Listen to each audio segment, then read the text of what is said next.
This is the Answer Your Unique Calling podcast. This podcast provides tips, tools, and inspiring stories for creating clarity around your calling, opening your heart to infinite possibilities, and enabling you to have the greatest impact on the world. I'm Crosson-Hill, a certified spiritual life coach, meditation teacher, human design specialist, and founder of 𝗞𝗲𝗆. And most recently, I've joined the faculty at 𝗏𝗏 Academy Coach Training. It's my mission to teach and guide others in living a spiritually aligned life that answers their unique calling. Welcome, and thanks for listening.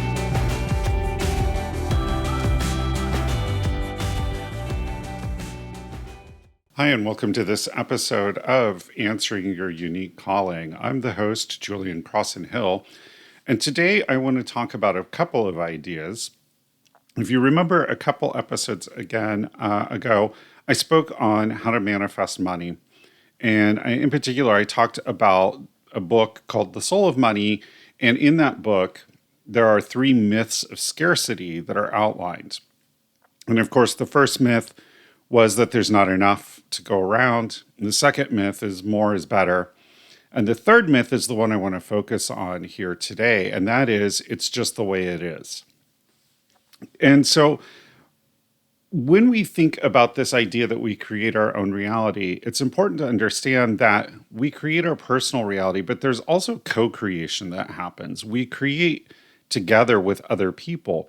And that's how we create a lot of the things in society. That's how we create a society that accepts that some people will just go hungry. That's how we create a society that accepts that women can't control their own bodies. That's how we create a society that believes in guns everywhere, is this process of co-creation.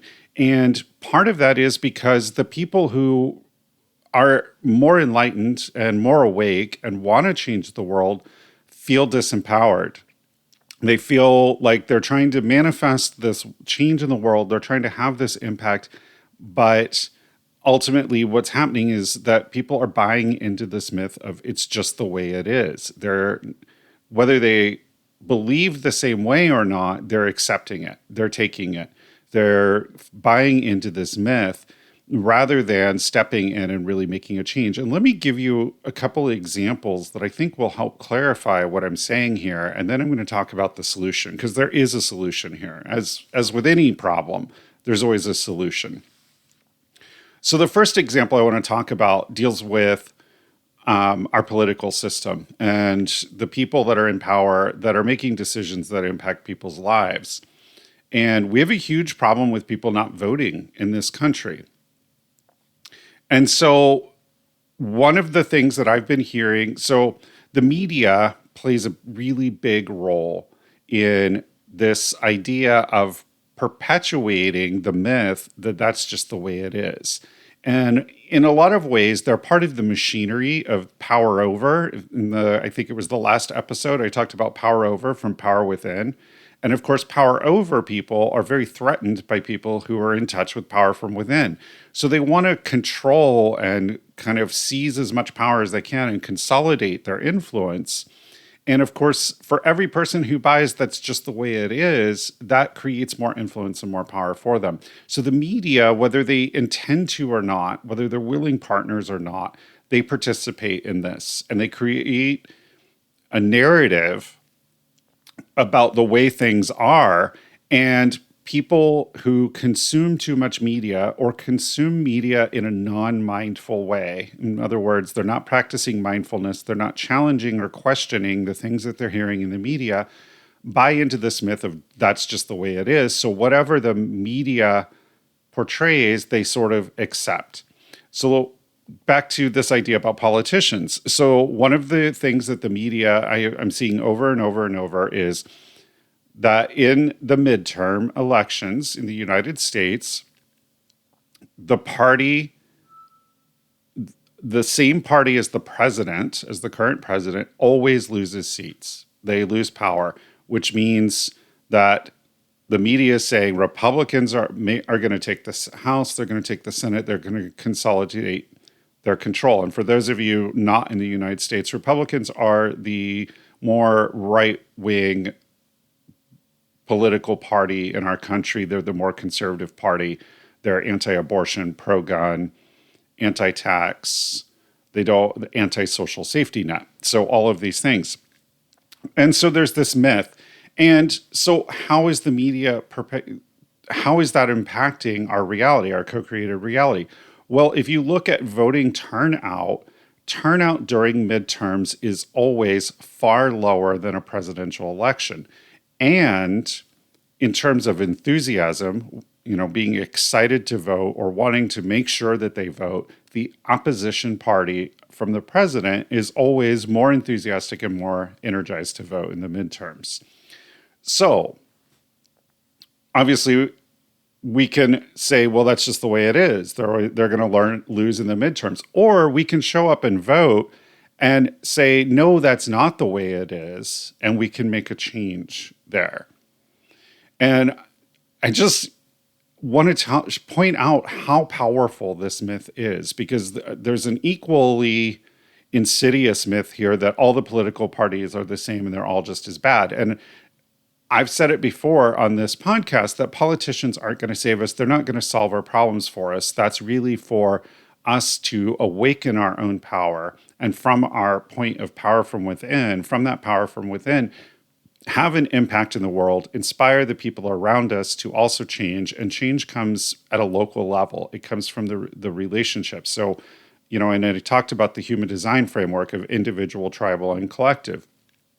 And so I don't think that electing the right politicians is totally the answer, but I actually saw someone say that they weren't going to vote in the midterms because it's just going in there to choose the lesser of the evil. And I couldn't help but laugh about that. I thought to myself, well, why wouldn't you choose the lesser of the evil? Like, it's right there in what you said, lesser of the two evils. So, if we're going to tap into our power from within and change the world, let's not let the most evil people win so that we have more work to do. Let's make our work a little easier and vote for the lesser evil, even if we feel that it's a lesser evil, because it's right there. It's a lesser evil. So that's one way that I think the media develops a narrative, and all of the media talking heads repeat this narrative, and then people get lulled in by that narrative and they buy into this myth of that's just the way it is, and they accept what the media is saying. Let me give you another example. In the United States, the media is constantly talking about impending recession. It's going to be a recession. We're going to have a slowdown. The economy is going to slow. Small businesses are going to be impacted. There's going to be layoffs, gloom and doom. All right. So is that, and a lot of this is about inflation, right? That the Fed is raising rates to fight inflation, and that's going to lead to a recession. And that's just the way it is. We can't help it. There's going to be a recession. But what if that's not the way it is? And what if small business people can just stay the course and weather whatever changes are happening in the economy? What if, while everyone else is co-creating a recession and living through a recession, there were some of us tapping into our power from within and living as if the economy was booming? That is possible. That can happen. And it happens when we don't accept this myth of that's just the way it is. When someone tells us that's just the way it is, we say, wait a minute, is it? Is it really? Why is that just the way it is? I know that I have the power to change things. I know that I create my own reality. So no, that's not just the way it is. And we have to really reject this myth that that's the way it is. We have to stop just accepting things at face value and saying, I have no power to change it, because that, my friends, is bullshit. We all have power to make a change. It may seem like a very small change. It may seem like a little tweak, but you don't understand the impact that a single person making a small change can have.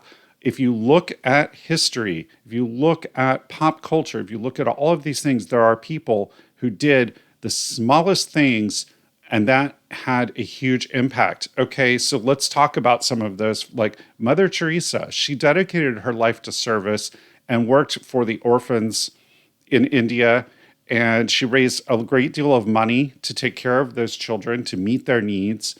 She sacrificed herself, lived in poverty herself, but yet everybody knows who she is. And she inspired a lot of people to also go into charity, to also work to end hunger, to also work to make sure every child in the world had its needs met. And through that inspiration, she created some change. She created people who are out there doing the work to create that change. Rosa Parks refused to give up her seat. And from just that one small act, that one person making a small change, it led to huge shifts and huge progress in the civil rights movement. She inspired a lot of other people to also say, no, this isn't just the way it is, and we're going to change it.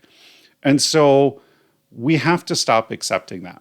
So what is the solution to these myths around scarcity, and in particular this myth that's just the way it is, which applies to more than just money, as I've shown? And the solution is something called sufficiency. And sufficiency sounds an awful lot like power from within when you really get into it. Sufficiency is when we know that we have the resources to make an impact, when we know we have the resources to make a change. And those resources can be as simple as being able to speak up. The resources can be as simple as a deep connection and faith in a higher power and knowing that it will be taken care of. Sufficiency looks like a lot of different things. So there's an organization in The Soul of Money. The author talks about the Hunger Project, which is a not-for-profit fighting world hunger. And the Hunger Project has this idea of sufficiency at their heart. So for instance, they go into a village that's struggling to grow food because there's droughts or it's very dry where they live, and they struggle to raise their crops and keep their animals watered. And so there's sort of two approaches that you can take. You can ship them food and feed them directly, but that's not going to help them change their circumstances. They're going to become dependent on that sort of crutch of shipping them food. So what the Hunger Project goes in instead is they go, okay, so maybe you need a new well. Let's see where is a good place to drill a well, and we'll raise the money and the resources and bring all of that to help you drill a well, so then you can tap into your sufficiency to solve your own problems. And that's really, to me, what this whole work that I do and most life coaches and spiritual coaches are doing. It's about sufficiency. We're helping people tap into and unlock their own sufficiency, their own power from within that allows them to look at all of those skills, all of those abilities, all of those resources they have, and apply them not only to make their own lives better, but to co-create a better world by inspiring other people to action as well, so that we can start to see a change in the world. Abortion is kind of a hot topic right now in the United States, and the ability for women to control their bodies. And my husband and I, just before the Roe announcement, we watched a HBO documentary called The Janes. I don't know if any of you saw it, but this was a story about a group of college-aged women. They were extremely young women, and they were involved in activism during the early 70s, late 60s, early 70s. And so they were trying to be involved with, protesting the Vietnam War and different things. And they kept getting talked over by all of the men activists, as often happens, unfortunately. But these women tapped into their sufficiency. They got together themselves and said, what is an issue that we can help with that we don't need the guys for? And they decided that this issue of abortion was it. So they networked and they found doctors who were performing illegal abortions at the time, because Roe had not yet been decided by the Supreme Court the first time. And they basically created a phone circuit where they used this name Jane to kind of hide their identity. So they put these phone numbers out there and they said, ask for Jane. And people would call this sort of switchboard that they set up of phone numbers, ask for Jane, and they would connect them with the doctors that they needed.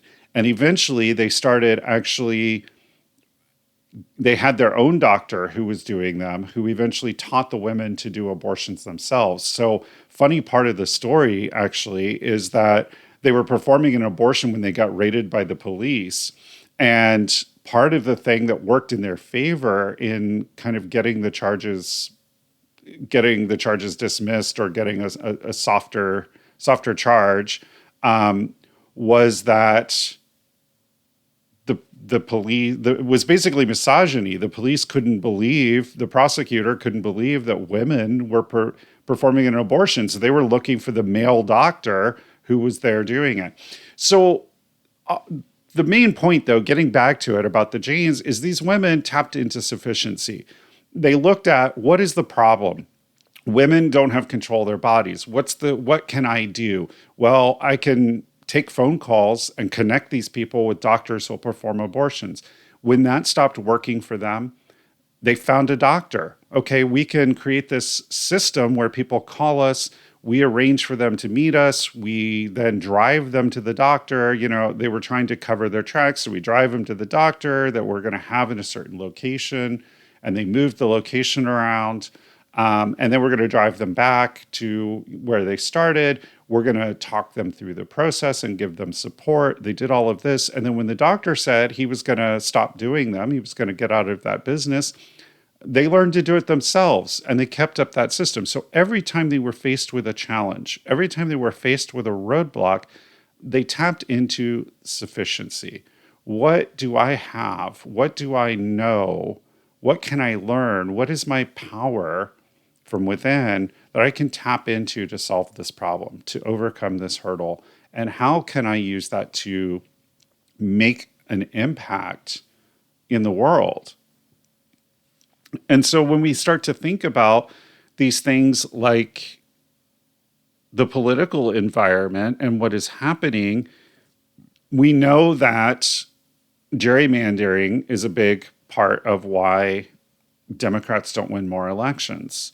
And so we can, instead of sitting out the midterms because we don't like either party, we can make sure that we vote in our local elections for people who can have a greater impact on our lives. Because honestly, the greatest impact on your life are the decisions being made at the local level. The decisions being made in your city and in your state are going to have the biggest impact on the tax you pay at the state level, how the restrictions and regulations and licensure and taxes and everything that affects your small business. In Dayton, where I live, in Dayton, Ohio, we had a ballot measure that we voted on to create a universal pre-K. So we didn't wait for the federal government to do it. We did it in Dayton. We created a universal pre-K, and it's helping a lot of women stay able to work by having childcare for their young children. So there are all these things that we can do at a local level. We can make change in our tribes, in our local areas, a lot of little micro changes eventually add up to big changes.